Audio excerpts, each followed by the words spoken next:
Olá, bom dia. Eu sou o João Pedro Alves, sócio da Alfa Comunicação e Conteúdo. E em nome de toda a nossa equipe, dou as boas-vindas a todos vocês nesse segundo dia de RH Comunica. Desde já, muito obrigado pela participação de todos que estão aqui conosco e desejamos que seja mais uma manhã de muito conhecimento.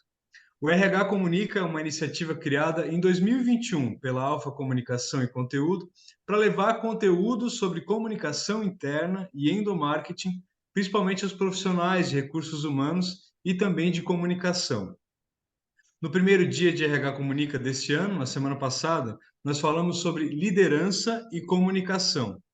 As apresentações da Renata Nunes e do Gélio Júnior foram maravilhosas, espetaculares e já estão disponíveis no canal da Alfa Comunicação e Conteúdo no YouTube.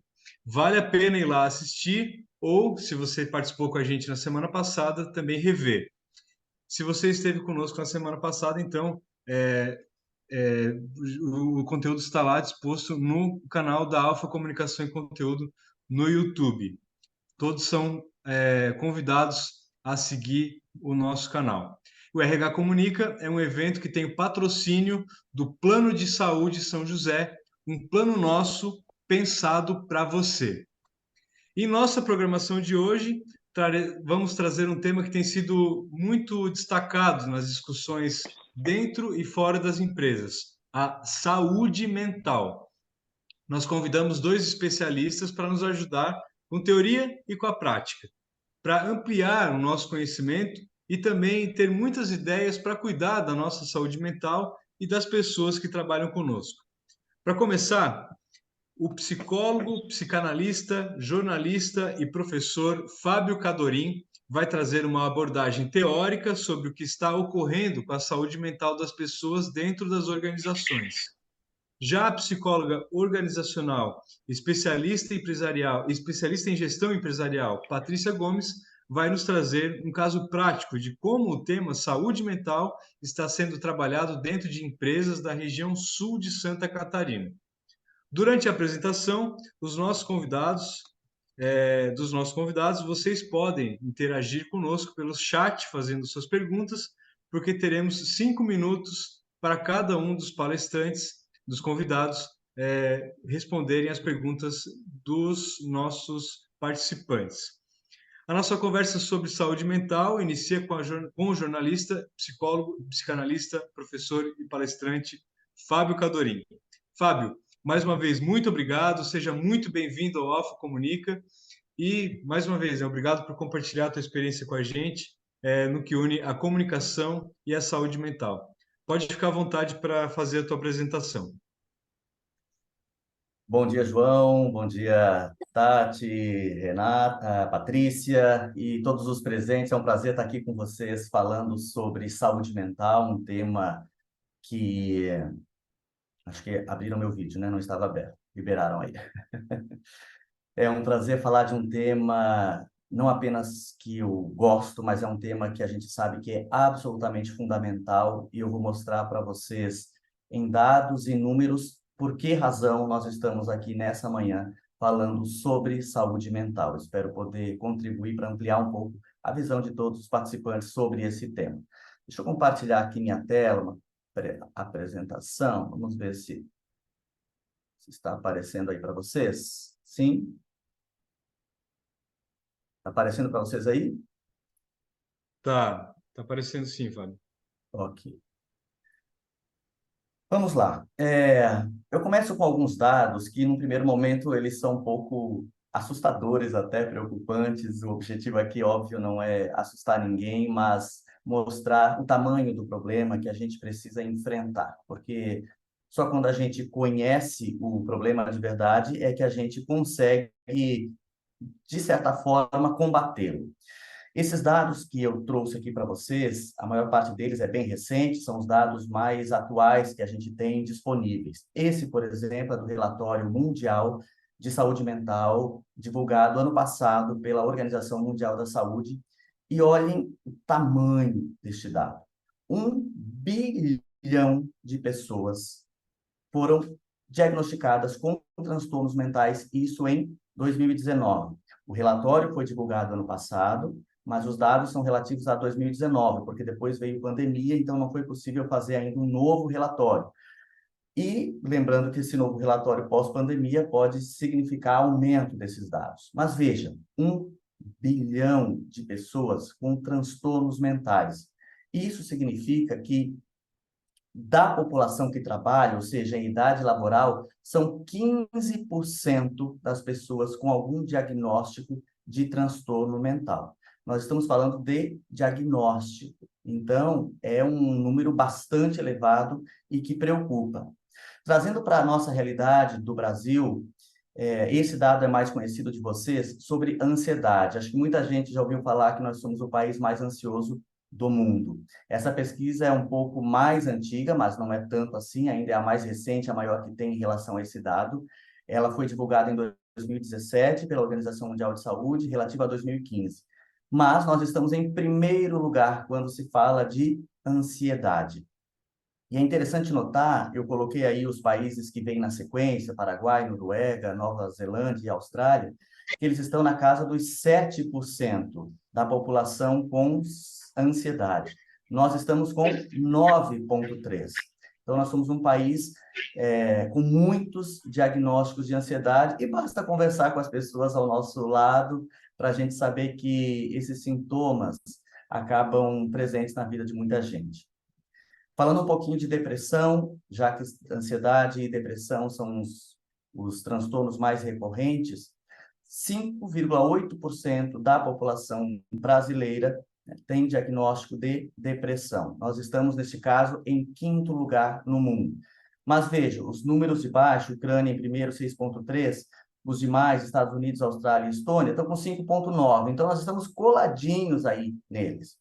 Ou seja, nós somos um país, infelizmente, com alto índice de pessoas com ansiedade, alto índice de pessoas com depressão, e a gente precisa lidar com isso, porque isso tem efeitos no mercado de trabalho, como a gente já vai ver. Falando de burnout, por exemplo, dados de 2019, os mais recentes também em relação a isso. 32% da população economicamente ativa tinha sintomas. Pré-pandemia, estou fazendo questão de reforçar que são dados pré-pandemia, porque pós-pandemia nós temos aí um acréscimo estimado em 25%. E esse 25% de acréscimo, de aumento nos casos, em especial de ansiedade e depressão, é quase um dado por baixo, porque a gente sabe de como isso também não é devidamente diagnosticado em muitas camadas da população global. Há alguns grupos, incluindo aí principalmente mulheres, em que esse índice acredita-se ser bem maior. Então, nós estamos diante de um cenário que preocupa e que a gente precisa, de fato, fazer alguma coisa. E aí, como a gente está falando do ambiente de trabalho, saúde mental no trabalho, a gente precisa pensar nos custos disso, tá? Este dado também está num relatório da Organização Mundial da Saúde, que eu vou apresentar no final, e da Organização Internacional de Trabalho, do Trabalho, que é do ano passado. O custo, né, anual é de aproximadamente 1 trilhão de dólares perdidos. São 12 bilhões de dias de trabalho perdidos anualmente com presenteísmo, ou seja, a pessoa que vai trabalhar, vai para o trabalho, mas não consegue entregar tudo o que poderia, ou falta, absenteísmo, todos os problemas que vocês sabem daquele colaborador que não está bem, que não consegue dar o seu melhor. Então, veja, se colocar na soma 12 bilhões de dias de trabalho, quase 1 trilhão de dólares de custo à economia global. Olha o quanto a gente deixa de ganhar, ou o quanto a gente perde por não tratar devidamente a saúde mental como ela precisa ser tratada. Esse dado agora é de 2020, diz respeito ao Brasil. Quando eu li esse dado, fiquei surpreso até, fui consultar um economista para ver se isso correspondia à realidade. Ele disse que sim, e acredita que seja ainda mais. Ou seja, problemas de saúde mental no Brasil, só no Brasil, gera uma perda anual aproximada de 78 bilhões de dólares, ou seja, pessoas que não estão bem, não trabalham melhor, e esse é o tamanho da nossa perda. Então, é óbvio, como eu disse, o objetivo não é assustar ninguém, mas a gente precisa fazer alguma coisa.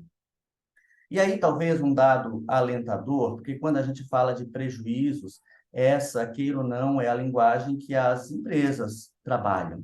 E os empresários, com razão, muitas vezes dizem: olha, eu já pago impostos aqui no Brasil, uma carga tributária altíssima, eu faço investimentos em planos de saúde, eu faço investimento, e ainda vou precisar investir mais em saúde mental?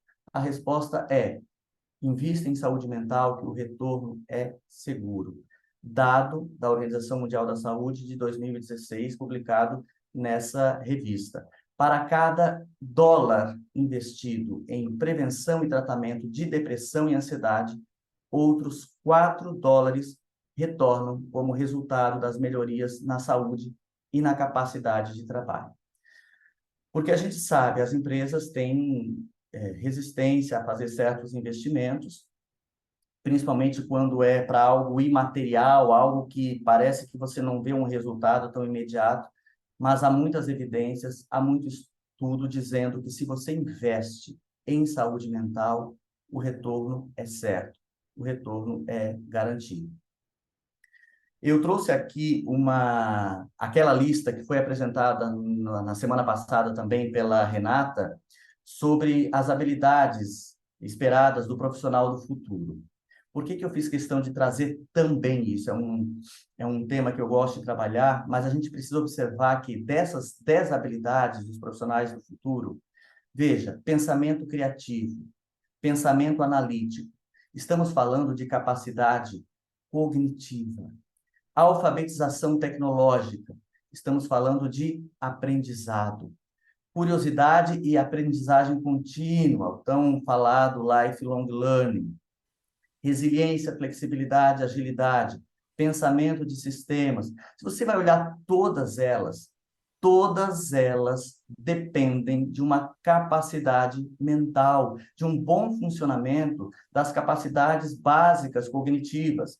Então, veja, uma pessoa que tenha ou ansiedade ou depressão, na maioria das vezes esses sintomas são combinados, ela tem prejudicado, por exemplo, sua memória, seu foco, sua atenção.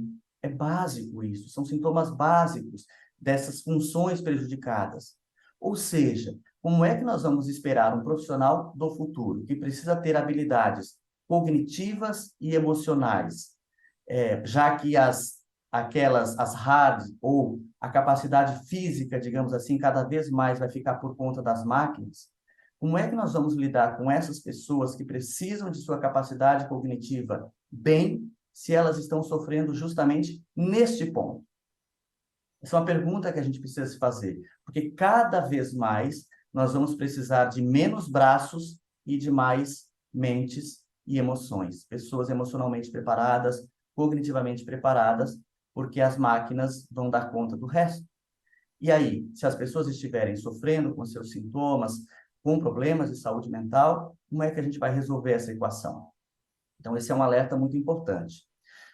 Bem, eu trago aqui o conceito de saúde mental para a Organização Mundial de Saúde. É importante a gente ter essa base, né? Para a Organização Mundial de Saúde, saúde mental representa um estado de bem-estar em que o indivíduo é capaz de usar suas próprias habilidades, recuperar-se do estresse rotineiro, ser produtivo e contribuir com a sua comunidade.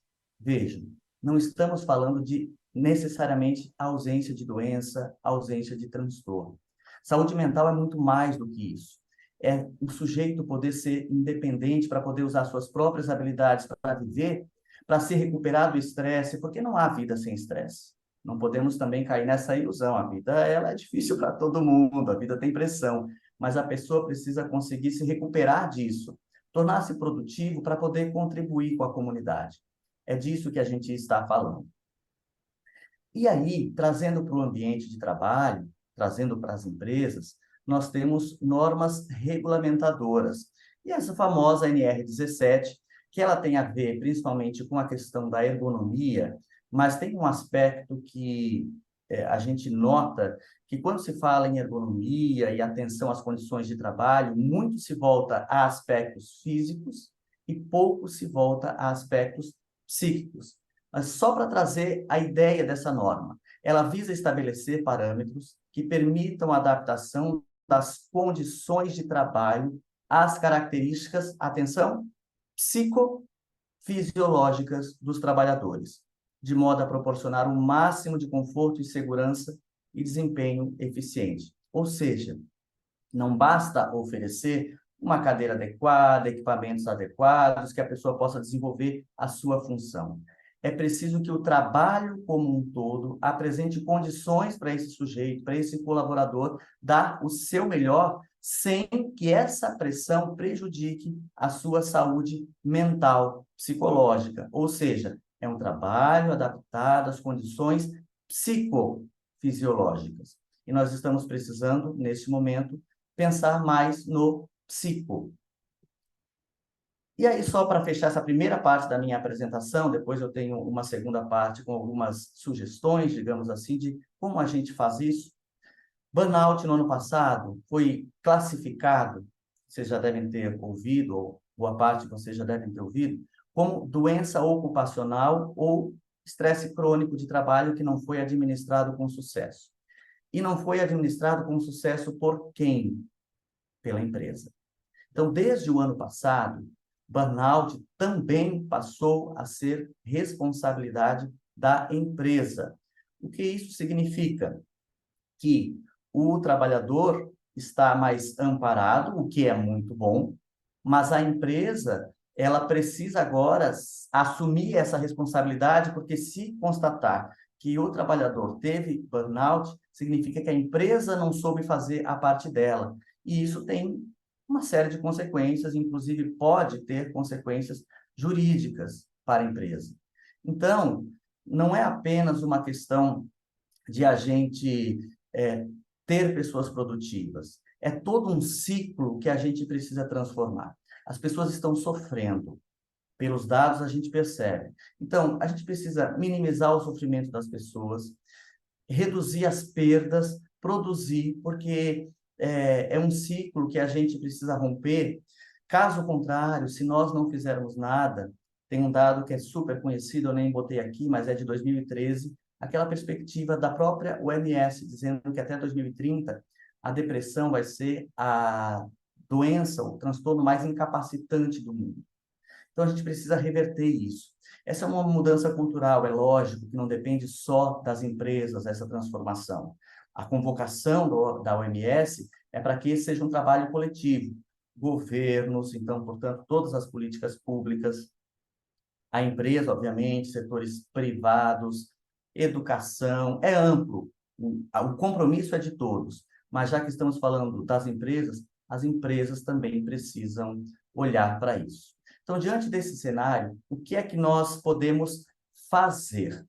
Eu vou aqui trazer algumas sugestões, depois Patrícia vai falar mais objetivamente de um case, do que é possível fazer. Eu vou falar aqui de um âmbito um pouco macro.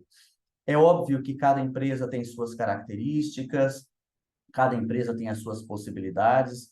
O que eu vou sugerir aqui, nem todas conseguem, mas a maioria dos procedimentos, das ações que eu vou sugerir aqui, elas são plausíveis, elas são possíveis de aplicar. Se não todas, se não totalmente, mas em parte. É óbvio que teria muito mais. Mas, por exemplo, vamos lá, é o básico, informação e conscientização. Por mais que a gente diga que hoje já mudou, antigamente o preconceito era muito maior, mas acreditem, eu estou na clínica diariamente, eu estou circulando, eu sou professor, eu circulo e eu uso diariamente. Existe muita desinformação em relação à saúde mental. Então, um trabalho que custa pouco e tem grande benefício. Informar as pessoas a respeito da saúde mental. Então, desde o combate ao estigma, claro que as gerações contemporâneas, atuais, comparado com as gerações anteriores, já conseguem lidar melhor com esse tema, mas ainda assim é um tema tabu. A gente precisa romper com isso. Reconhecer sinais e sintomas. Outro dado importante, vocês sabem mais ou menos quanto tempo no Brasil uma pessoa com depressão leva para buscar ajuda? 39 meses em média, ou seja, 3 anos e 3 meses uma pessoa costuma conviver com depressão no Brasil até buscar ajuda. Por quê? Tem preconceito? Tem. Claro, pode ter fatores econômicos envolvidos, mas muitas vezes, não reconhecer sintomas.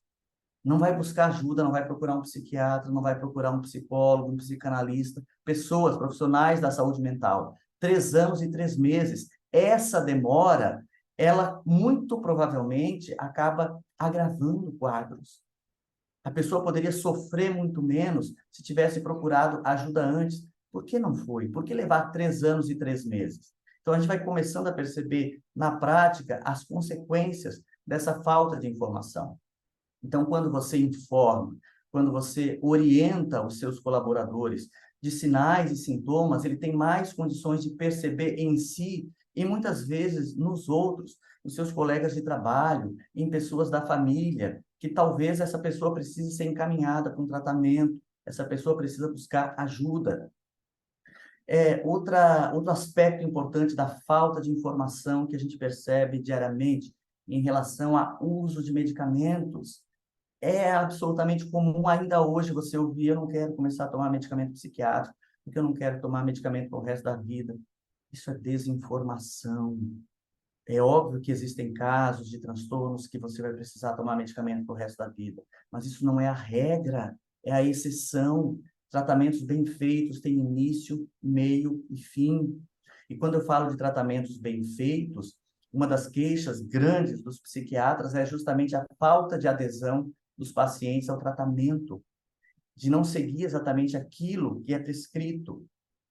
Exemplo, as pessoas às vezes têm alguma reação adversa, algum efeito colateral, e por conta própria, vai lá e quebra o comprimido, diminui a dose, por conta própria. Infelizmente, o Brasil também tem o hábito, o comportamento da automedicação. Eu peguei um dado do ano passado: 89% dos brasileiros, segundo a Fiocruz, se automedica. E isso acontece, inclusive, quando o tratamento é prescrito pelo médico, de alterar o tratamento. É claro que, no caso do tratamento psiquiátrico, a pessoa não pode chegar na farmácia e trocar o medicamento, mas eu me refiro principalmente à dosagem, ou então a tentar parar antes de conversar com o médico. Isso tudo, gente, é simplesmente falta de informação. A gente consegue resolver e melhorar a situação com informação. Também ainda nessa questão da informação e conscientização, estimular ações de prevenção, eu vou dar alguns exemplos depois. Fornecer alertas. Redes sociais são, obviamente, algo muito bom do nosso tempo. Você tem conteúdo relevante, interessante, formação, lazer, descontração, mas a gente sabe também o quanto muita gente está sofrendo com o mau uso das redes sociais, com a desinformação que corre por aí também.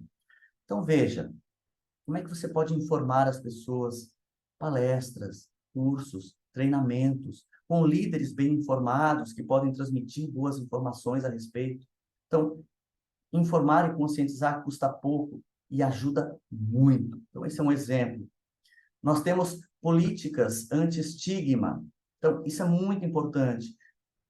Primeiro de tudo, como é que você incentiva as pessoas a se manifestarem livremente e sem medo em relação às suas questões de saúde mental? As pessoas precisam poder se manifestar sem medo, né? Ela tem que ter garantias de não haver represália, porque, infelizmente, não é incomum as pessoas, algumas vezes, reportarem para a empresa a sua dificuldade em relação à saúde mental e serem repreendidas por isso, muitas vezes serem demitidas, é óbvio que não diretamente, sendo citada essa questão. Então, isso precisa mudar.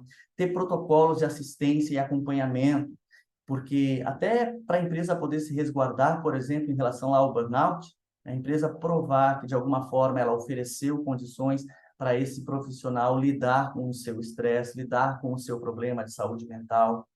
Ter equipes de primeiros socorros de saúde mental, por exemplo, é uma possibilidade. ações de apoio à diversidade, repetindo, capacitação de líderes e gestores para cuidar da saúde mental.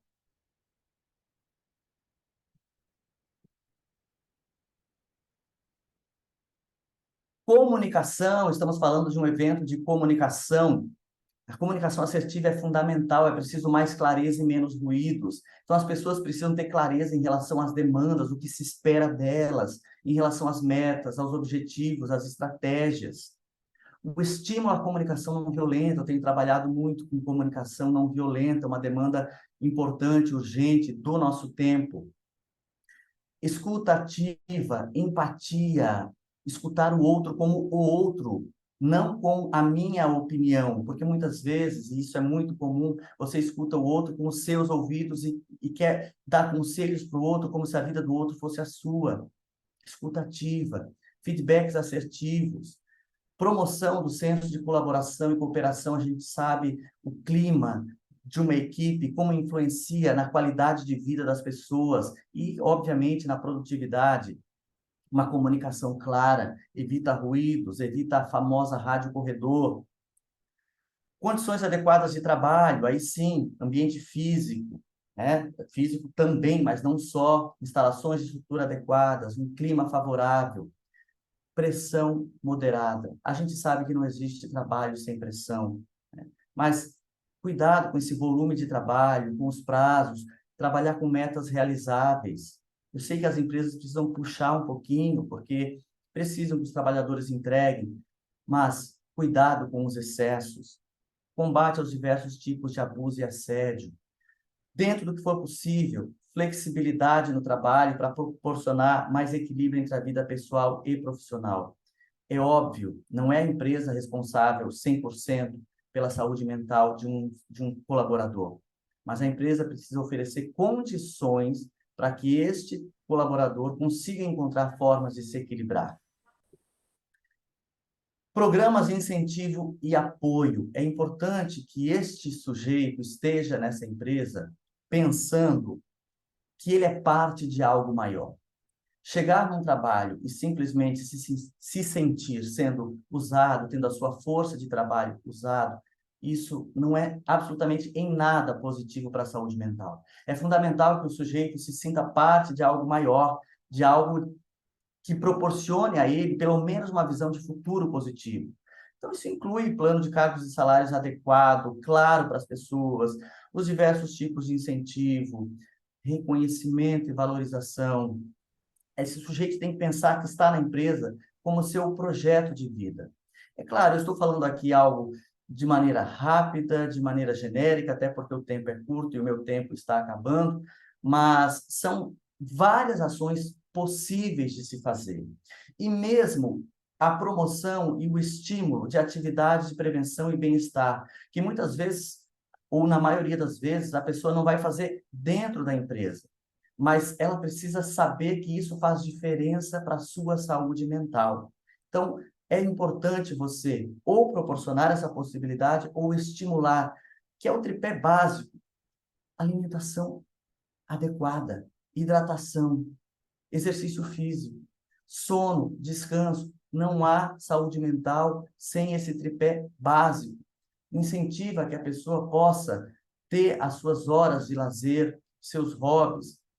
Muitas empresas, é claro que nesse caso as maiores, conseguem ter plataformas online com recursos que a pessoa possa aprender a lidar melhor com seus sintomas, que elas possam meditar, por exemplo, que já tem muitas evidências positivas em termos de saúde mental. Então, só para vocês terem ideia de alguns exemplos do que a gente pode fazer em termos de saúde mental. Meu tempo, infelizmente, acabou, mas eu quero deixar aqui só para vocês as duas indicações desses documentos da OMS e da Organização Internacional do Trabalho, que é o Relatório Mundial de Saúde Mental, esse mais recente, e as diretrizes da Organização Mundial da Saúde em relação à saúde mental no trabalho. Tenho certeza de que a Patrícia vai complementar com cases práticos, tá? Eu deixo aqui meus contatos, caso alguém queira conversar depois ou tirar alguma dúvida, porque é muito assunto para pouco tempo, mas eu espero que, de alguma forma, meu objetivo aqui foi acender essa luz de alerta de que a gente precisa fazer alguma coisa e, principalmente, que a gente pode fazer alguma coisa. É compromisso de todos, inclusive das empresas. Tá bom, gente? Obrigado.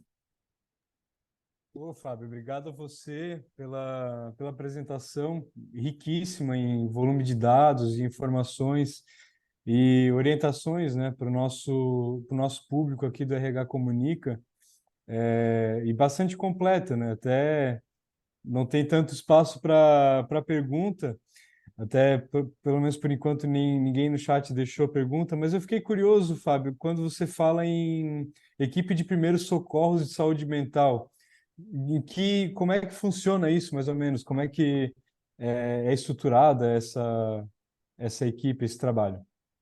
Olha, é claro que isso não existe um padrão único desse tipo de trabalho, né? Acho que talvez até Patrícia possa conversar depois, porque ela deve ter cases práticos em relação a isso.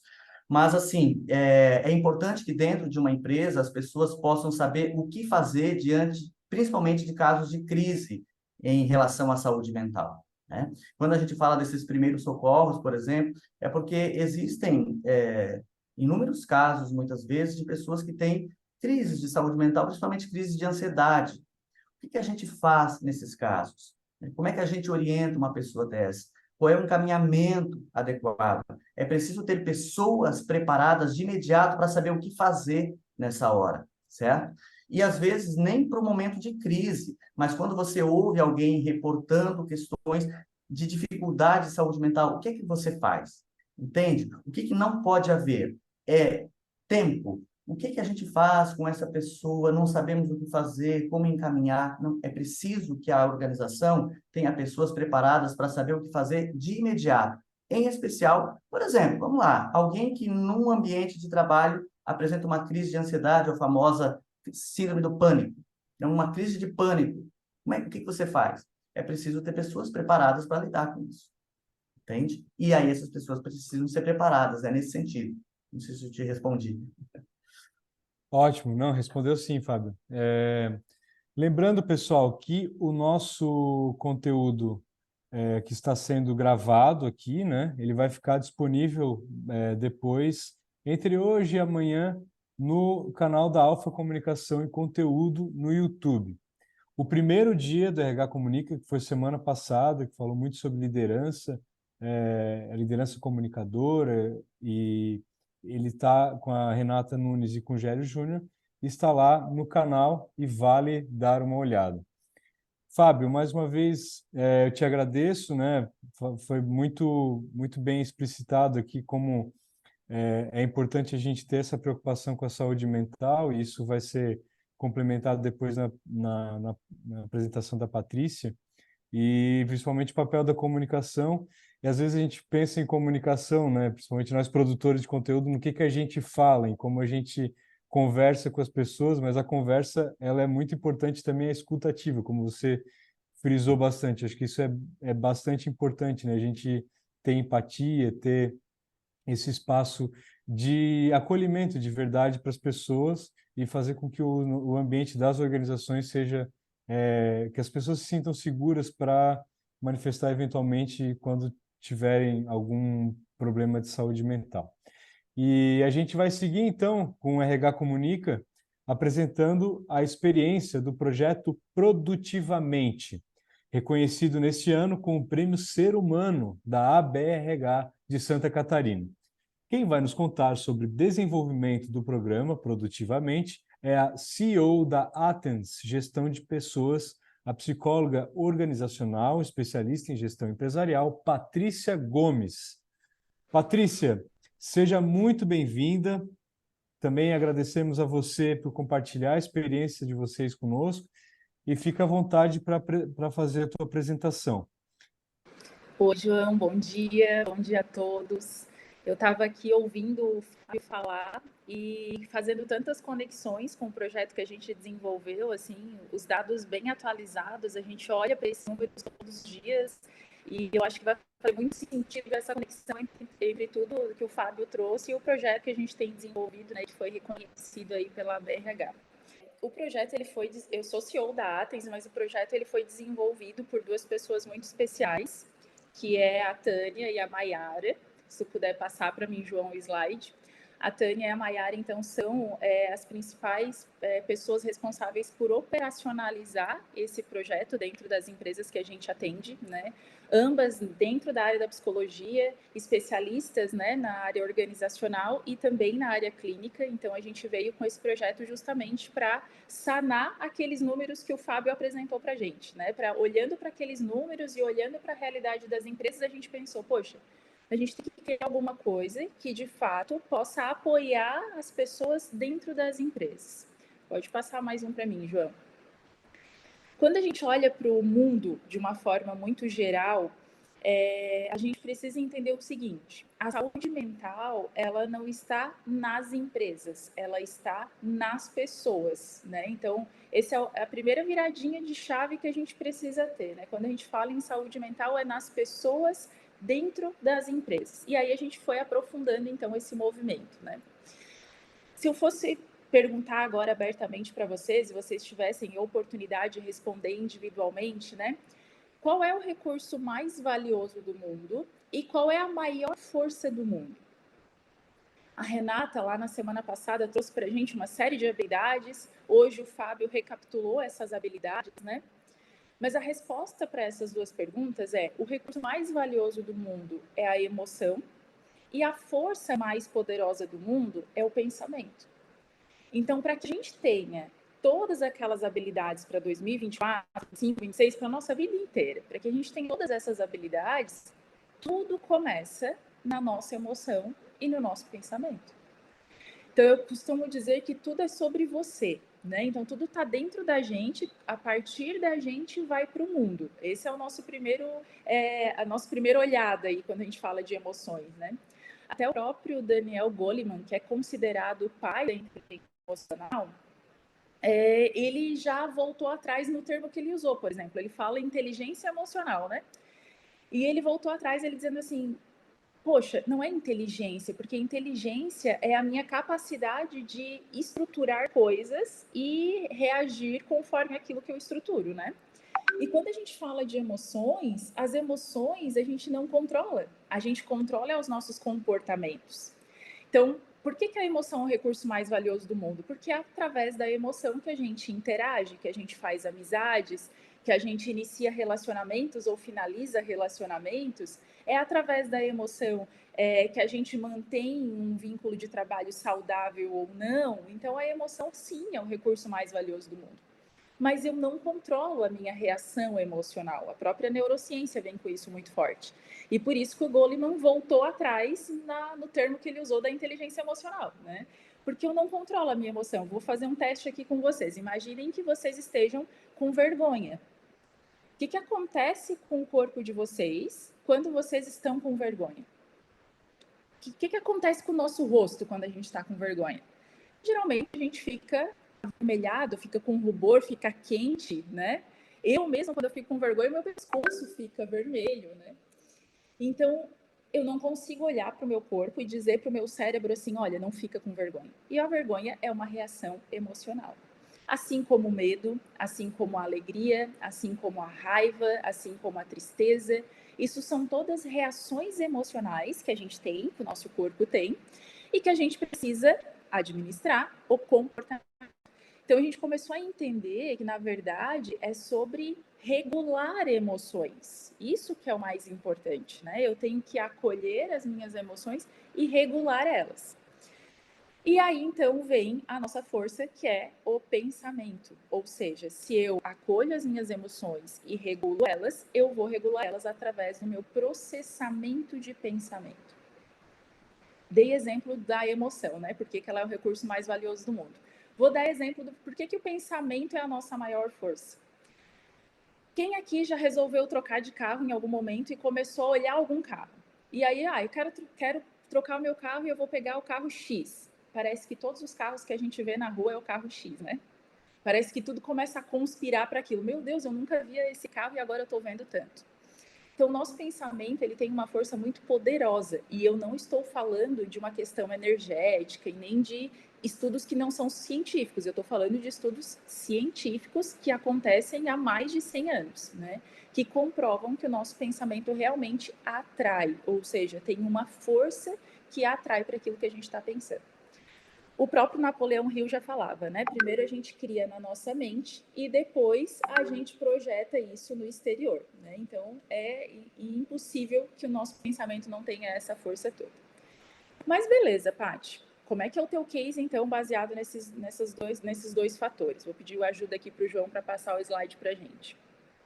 Entendendo que a nossa emoção é o nosso recurso mais valioso, porque é a partir dela que a gente mantém as nossas relações, e que o pensamento é a nossa maior força, porque é a partir deles que eu regulo a minha emoção e o meu comportamento, a gente criou, então, o Produtivamente, que é justamente para tornar a nossa mente cada vez mais produtiva.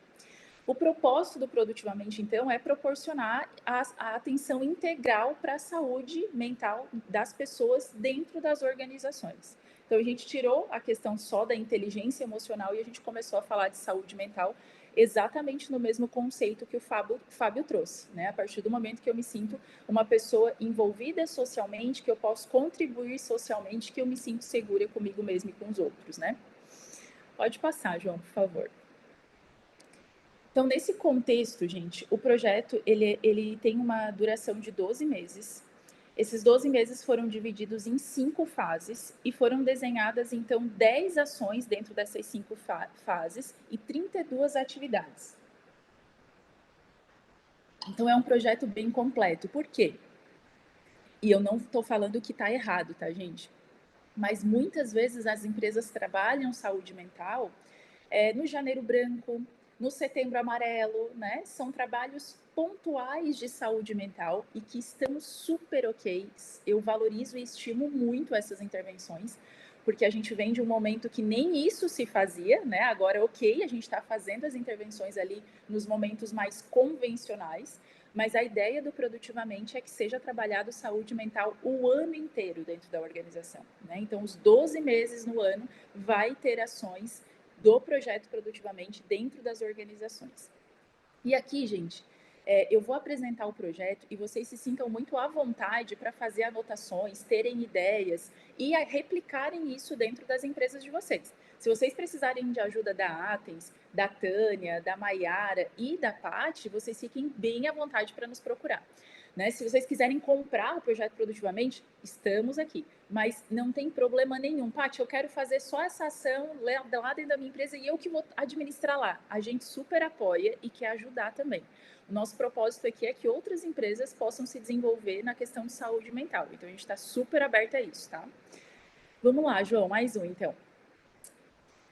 Quando a gente olha, então, para um projeto de 12 meses, a gente foi mapeando algumas fases, né? Então, as fases foram 5 fases, como eu falei para vocês. A primeira fase começa com mapear, segunda fase, acolher, cuidar, compartilhar e a governança. Então, o que é legal dentro disso, né? A gente começa entendendo a realidade daquela empresa, e a gente finaliza fazendo a governança daquilo tudo que a gente criou, né? Então, não dá para fazer várias ações e não estabelecer uma sequência para aquilo. Então, foi isso que a gente pensou quando a gente criou esse projeto. A gente já sabe, né, gente, que a felicidade traz lucro, sim. Existe até um livro com esse título, né? Felicidade dá lucro. A gente sabe que pessoas que se sentem mais saudáveis emocionalmente, elas são mais produtivas. E isso, existem muitas pesquisas, como o Fábio mostrou, mas a gente olha para a gente mesmo, quando a gente está mais feliz, quando a gente está se sentindo mais confortável, quando a gente está se sentindo mais seguro no ambiente que a gente está, a gente produz muito mais e muito melhor do que o contrário, né? Do que no momento que a gente está inseguro, triste ou chateado. Então, é óbvio que a saúde mental ela tem que ser uma solução e não um problema, né? Então, vamos mudar essa fala, né? A saúde mental é um problema? Não, a saúde mental é uma solução. A ausência de saúde mental é um problema. A ausência de ações para trabalhar a saúde mental é um problema. Vamos lá. Então, vou apresentar todas as ações que a gente fez dentro de cada fase. Vou passar bem rapidinho, mas vai ser importante para que vocês possam ir tendo insight aí para a realidade de vocês. Pode passar, Joana. Na primeira fase, falei já sobre os benefícios, se quiser passar também, João, eu acabei falando no slide anterior. O projeto ele foi aplicado, né, hoje em 160 pessoas em Santa Catarina e 30 pessoas em Goiânia, então a gente teve esse desafio nessa empresa, né, é uma empresa que tem uma sede aqui em Santa Catarina e tem uma filial em Goiânia, então quem atua em empresas que têm filiais sabe como é difícil, né, conciliar as ações que a gente faz dentro da matriz na filial. Imagina num projeto para trabalhar saúde mental. Então, a gente tinha um segundo desafio. Não era só falar sobre saúde mental, era falar sobre saúde mental em duas empresas em estados completamente diferentes, né? A gente trabalhou o público desde a alta gestão até a base da empresa. Então, todas as pessoas são envolvidas em ações que envolvem saúde mental. É claro que tiveram ações específicas para algumas áreas, mas a gente tentou envolver o todo. Pode passar, João, por favor. Quando a gente fala do mapear, então a gente utilizou teste psicológico e formulário de investigação. Pode passar, João. O teste psicológico, a gente teve uma aplicação online, claro, para facilitar. Foi esse teste, o BSI, que é o Inventário Breve de Sintomas.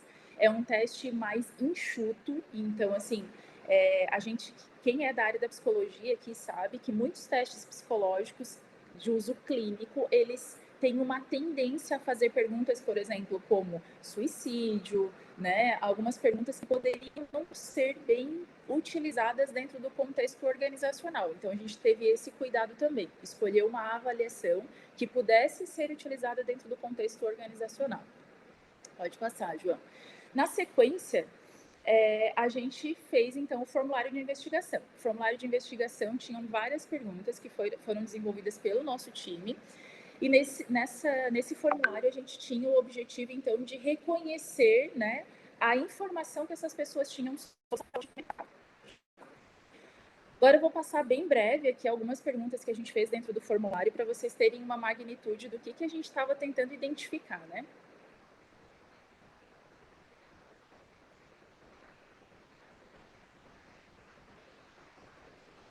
Passou? Não? Qual o seu nível de conhecimento hoje quando se fala sobre saúde mental? Percebam que a maioria das pessoas diz que é um nível moderado. E depois a gente pergunta quanto você considera importante falar sobre saúde mental e 72% das pessoas falaram que considera muito importante, né? Pode passar, João. O quão confortável você se sente para falar sobre saúde mental? A maioria se sentia confortável ou muito confortável, o que corrobora com o que o Fábio falou, né? De que não é mais um preconceito falar sobre saúde mental, as pessoas estão abertas para isso. E o quanto você consegue identificar os seus estados emocionais, né? Então, as pessoas têm ali uma identificação moderada a muito e pouco ali, né? Então, quase ninguém respondeu não consigo, por exemplo, que era uma crença que a maioria de nós tem em relação à saúde mental, né? Pode passar. Como resultado final desse formulário, gente, a gente constatou que 54% das pessoas consideraram que algumas situações dificultam, né, no trabalho a saúde mental. 40% das pessoas, 40% consideraram que a relação consigo mesmo contribuía para o mal-estar. 23% considerava que a relação da família contribuía para o mal-estar emocional. E aí, como resultado disso, 32% diz que a saúde mental também atrapalha o desempenho no trabalho, né? E, além disso, muitas pessoas que não tinham o diagnóstico acreditavam fortemente que tinham sintomas de ansiedade e acreditavam também que tinham o cansaço emocional constante. Pode passar, João. A partir disso, o que a gente fez?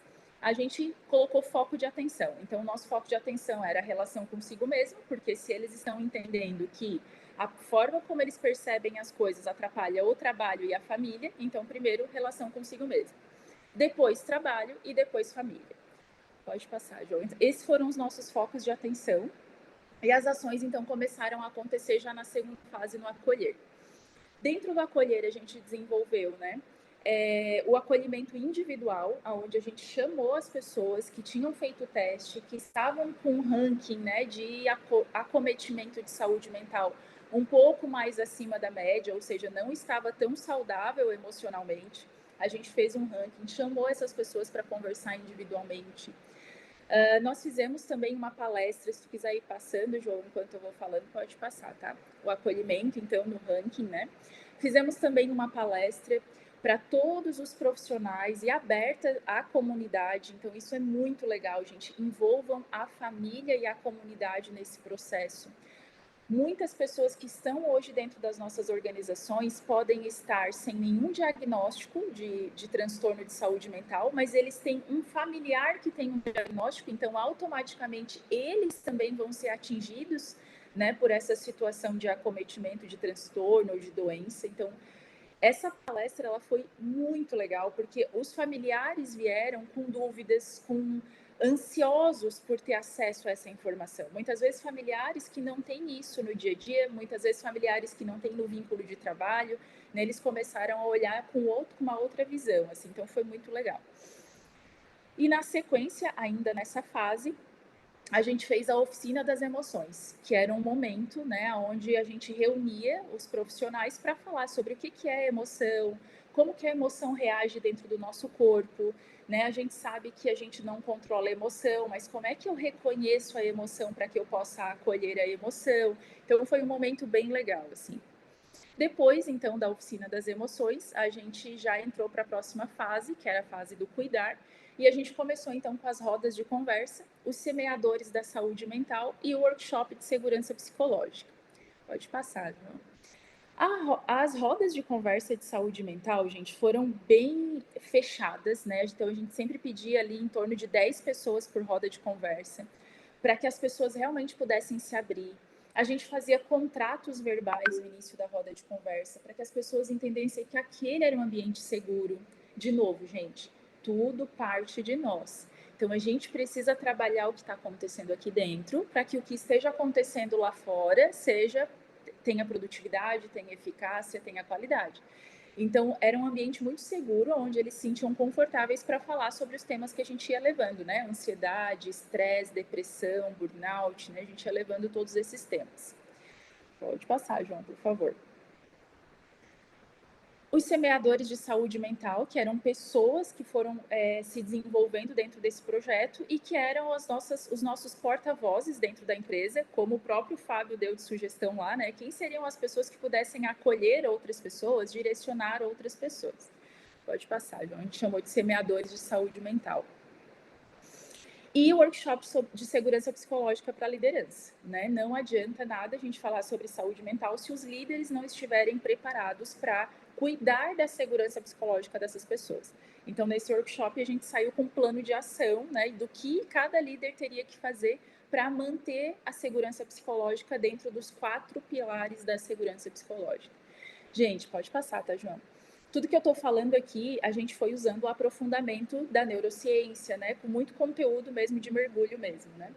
Na quarta fase, já encerrando, né, o projeto, a gente tem a fase do compartilhar, onde a gente usou a metodologia do nano-learning, que eram vídeos curtinhos, concurso de frases e os brigadistas de saúde mental, que foi a pergunta do João para o Fábio no finalzinho, né? Então, vou falar sobre isso agora. Pode passar, por favor.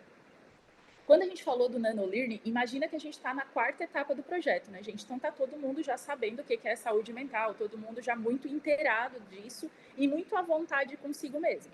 Então, o convite era que algumas pessoas pudessem gravar um vídeo falando alguma dica, alguma técnica, alguma ação que fez durante esse tempo que ajudou na saúde mental e que poderia ajudar outras pessoas.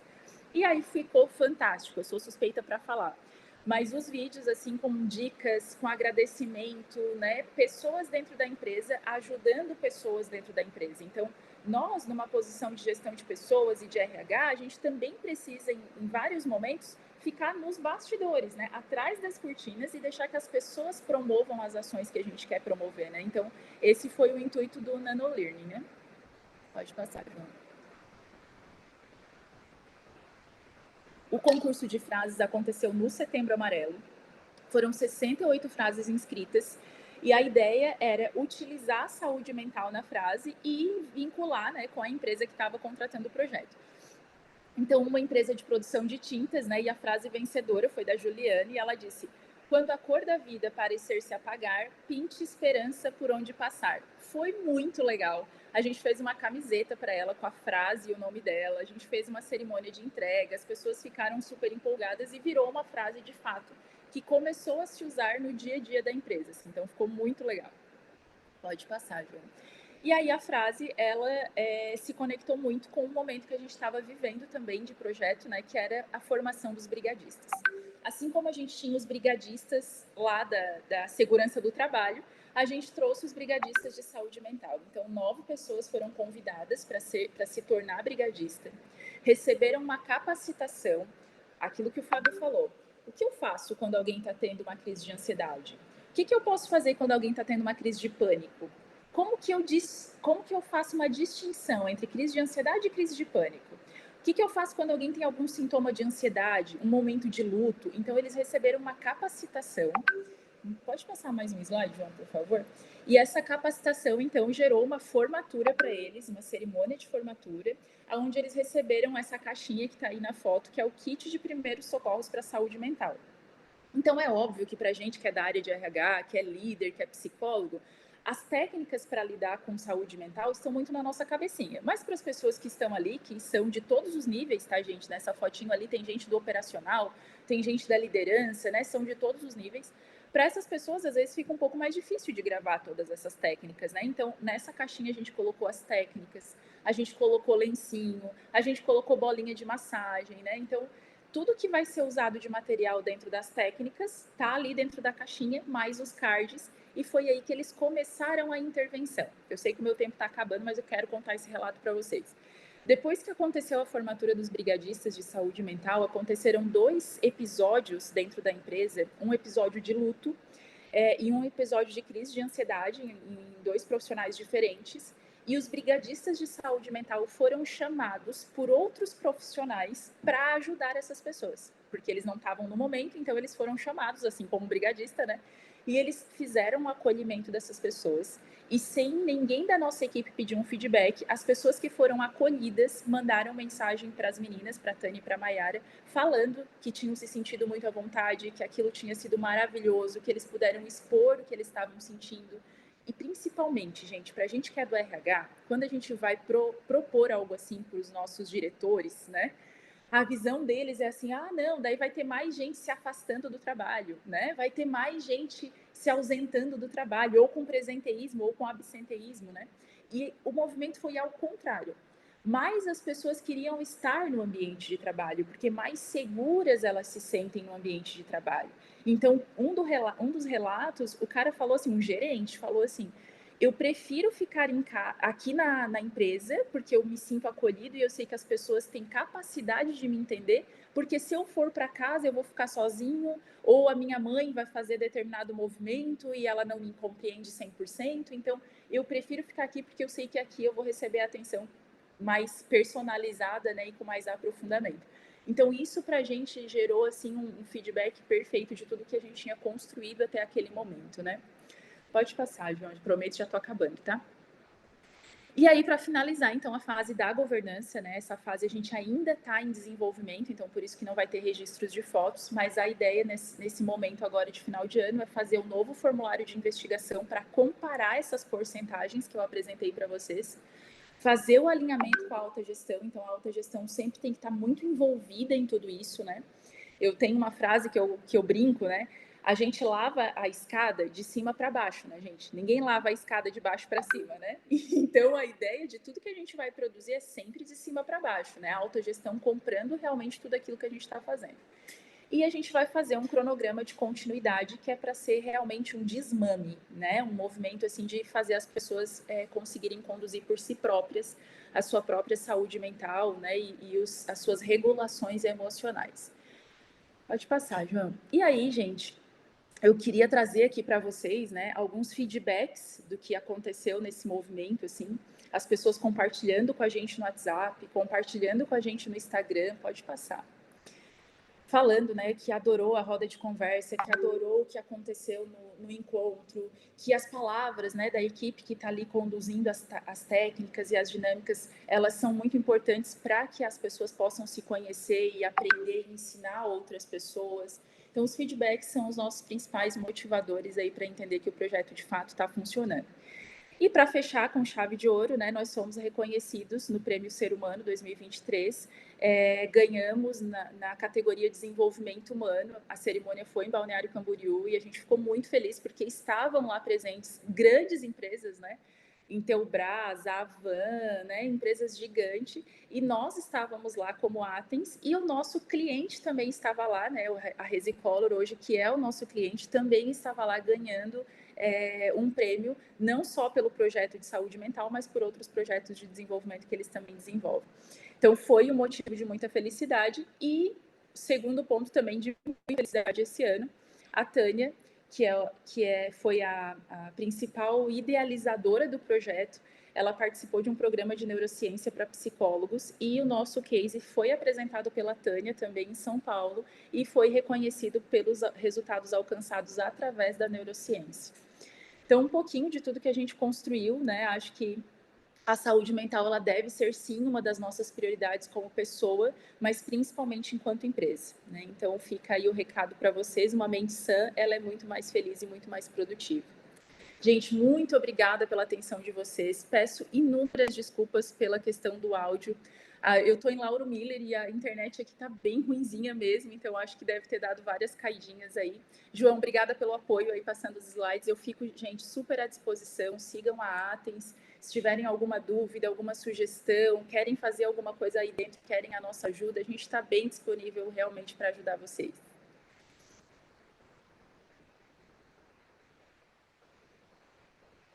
Patrícia, a gente que agradece a tua participação. Tem alguém com áudio? Não, acho que agora deu. A gente que agradece a tua participação, né? O relato tão bonito, um case tão bem estruturado. Parabéns. Não é à toa, né? Que foi premiado no Ser Humano da ABRH, que é uma premiação bem tradicional aí dentro do universo da gestão de pessoas de Santa Catarina. E eu queria te ouvir só uma perguntinha, né? Uma das partes que me chamou a atenção ali na questão dos semeadores. Né? Como é que foi o mapeamento dos semeadores e características das pessoas que precisavam? Muito boa pergunta. Todas as ações que acontecem dentro do Produtivamente, a gente faz uma inscrição. Então, a gente mandava um link no canal de comunicação interno da empresa e as pessoas se inscreviam para participar daquela ação, né? Então, nesse ranking de inscritos, a gente selecionou aquelas pessoas que mais participaram das ações. Então, aquelas pessoas que mais participaram das ações foram indicadas por pessoas de ser os semeadores, né? Que eram mais preparadas para aquilo. E aí, João, é importante também que dentro desse ranking de inscrições tivesse diversidade. A gente se atentou muito a isso, assim. Não podia ser só pessoas da operação e também não podia ser só liderança, né? A gente queria um público bem misto e a gente não queria induzir isso. Então, quando a gente olhou para o ranking, essa já era a nossa ideia e realmente foi bem feliz, assim, porque tinham líderes e tinham pessoas da operação. Tinha, inclusive, uma pessoa do RH lá no ranking, né? Mas a gente teve uma conversa com a RH, por já ser papel dela ser um semeador. A gente acabou não colocando ela como semeadora oficial, mas ela já era, né? Então, a gente acabou tirando uma pessoa, né? Legal, muito bom. Mais uma vez, muito obrigado, Patrícia, por ter compartilhado com a gente o teu relato, o teu case, e tem a contribuir para todos nós, tanto da área de comunicação quanto da área de gestão de pessoas. A todos que estiveram com a gente, que persistiram, inclusive, nos momentos ali de falhas técnicas que acontecem numa transmissão ao vivo, a gente está sujeito a esse tipo de situação. Obrigado pela assiduidade, pela participação nessa manhã. Lembrando, né, que o vídeo vai ficar depois disponível no YouTube da Alfa Comunicação e Conteúdo, para quem quiser revisitar esses conteúdos, os dados passados tanto pelo Fábio quanto pela Paty. E nossos agradecimentos também, além dos convidados, os participantes, o nosso patrocinador, o Plano de Saúde São José, um plano nosso pensado para você, que esteve com a gente nessa edição de 2023 do RH Comunica. O RH Comunica de hoje, volto a falar que estará em breve no YouTube, e vocês podem também acompanhar os nossos conteúdos nas redes sociais da Alfa Comunicação, no site alfacomunicação.com.br e no @alfacomunica, tanto no Facebook quanto no Instagram e também no LinkedIn. Mais uma vez, um grande abraço a todos e até a próxima oportunidade. Muito obrigado.